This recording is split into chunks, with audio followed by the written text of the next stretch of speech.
c'est un traumatisme. Et l'image de Fabien, je crois qu'il faut d'abord avoir un mot effectivement pour la victime, mais il faut aussi respecter la présomption d'innocence. Vous savez, j'ai des contacts, il se dit tout et son contraire sur cette affaire, comme souvent d'ailleurs. Donc moi je veux encore une fois préserver, encore une fois, faire en sorte que la présomption d'innocence soit prise en compte. Si les faits sont avérés, c'est très grave, c'est inqualifiable, c'est intolérable, c'est certain. Mais laissons faire l'enquête et au bout, encore une fois, on saura réellement ce qui s'est passé et la justice passera.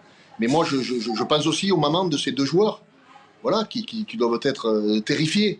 Donc, encore une fois, présomption d'innocence aussi, on n'en parle pas assez. Et la justice passera. Si c'est, encore une fois, si ces faits sont avérés, c'est grave, je l'ai dit et redit, et la justice passera.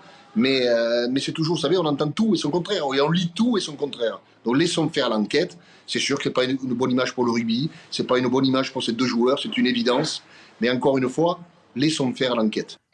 Bien sûr qu'il faut se remettre en question, surtout quand il arrive effectivement plusieurs épisodes que vous venez de citer. Mais j'ai envie de dire que tous les joueurs de rugby ne sont pas comme cela. Mais l'équipe de France, encore une fois, c'est l'exemple même de notre sport. Donc les joueurs doivent être exemplaires, ça c'est une certitude. Mais j'ai envie de dire, qui était le chef de délégation de la fédération auprès de cette équipe? Je crois qu'il n'y en a pas.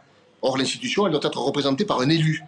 Alors c'est bien, le président est arrivé après, le responsable du haut niveau est arrivé après, mais il faut toujours un chef de délégation qui cadre les choses et qui met en place un règlement intérieur. Moi j'ai entraîné l'équipe de France pendant 8 ans, c'était le travail de Jo Mazot, voilà, qui était l'élu de la fédération et qui mettait ce cadre en place. Alors ça ne veut pas dire que le risque zéro n'existe pas, mais quand l'institution est représentée par un élu, encore une fois, il y a un cadre qui est mis en place et on évite souvent ce genre de tragédie.